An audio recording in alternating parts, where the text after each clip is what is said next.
साबुन बनाने का अनोखा तरीका आज भी लोग पुराने तकनीक और पारंपरिक तरीके से साबुन का निर्माण करते हैं। देखिए, कुछ इस तरह बिना मशीन के पुरानी टेक्निक से साबुन को बनाया जाता है और ये साबुन अच्छी क्वालिटी के भी बनते हैं। दोस्तों, फिलिस्तीन में उपस्थित एक नेबुलस सोप फैक्ट्री है जहां पर कपड़े धोने का साबुन तैयार किया जाता है। कपड़े धोने के साबुन को बनाने के लिए मुख्य रूप से 3 चीजों के इस्तेमाल से बनाया जाता है, जिसमें एक बर्तन में जैतून के तेल के साथ कास्टिंग सोडा और पानी को मिलाकर गर्म किया जाता है। साबुन का पेस्ट तैयार हो जाने के बाद इस बड़े से हॉल में साबुन को समान मोटाई के साथ बिछा दिया जाता है। फैक्ट्री में यह वर्कर साबुन को समान रूप से फैला देते हैं और साथ ही साथ इस स्केल का इस्तेमाल करके यह चेक कर लिया जाता है कि साबुन के परत की मोटाई हर जगह समान रहे और साबुन की इस परत को 24 से 48 घंटे तक सूखने के लिए छोड़ दिया जाता है। और जब साबुन की ये परत पूरी तरह सख्त हो जाती है,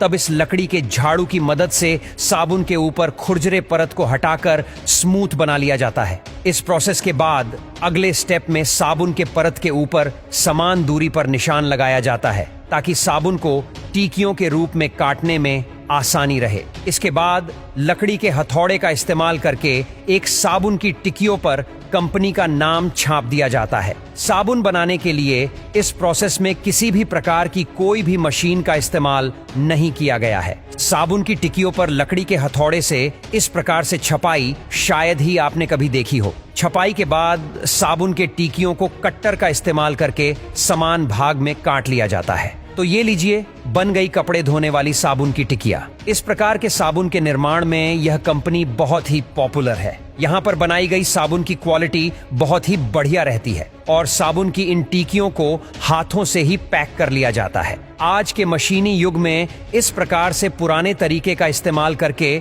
साबुन को बनाया जाता है। साबुन को बनते हुए तो देखा, तो अब हम ये भी जान लेते हैं कि जिन साबुन का इस्तेमाल हम रोज नहाने के लिए करते हैं, उसको फैक्ट्री में कैसे बनाया जाता है। साबुन बनाने के सफर की शुरुआत होती है एक बड़े से बॉयलर में, जहां वेजिटेबल ऑयल, कास्टिक सोडा और सभी जरूरी केमिकल्स का मिश्रण तैयार किया जाता है और उसके बाद इस मिश्रण में एक निश्चित अनुपात में पानी मिलाकर उबाला जाता है। अच्छी तरह से उबल जाने के बाद इस मिश्रण को एक कन्वेयर बेल्ट पर छोड़ दिया जाता है, जिससे गुजरते हुए ये लिक्विड ठंडा होने लगता है और साथ ही टेम्परेचर कम हो जाने के कारण इसमें मौजूद वेजिटेबल ऑयल जमने लगता है और इस तरह पपड़ी जैसा रूप ले लेता है। उसके बाद यहाँ पपड़ी बेल्ट के ऊपर घूमते हुए 2 रोलर के बीच चली जाती है और रोलरों से गुजरने के बाद यह एक लंबी पट्टी का आकार ले लेती है। इसके बाद इसे एक बड़ी ब्लेंडिंग मशीन में डाल दिया जाता है, जहां जाने के बाद यह पट्टियां अच्छी तरह से पिसकर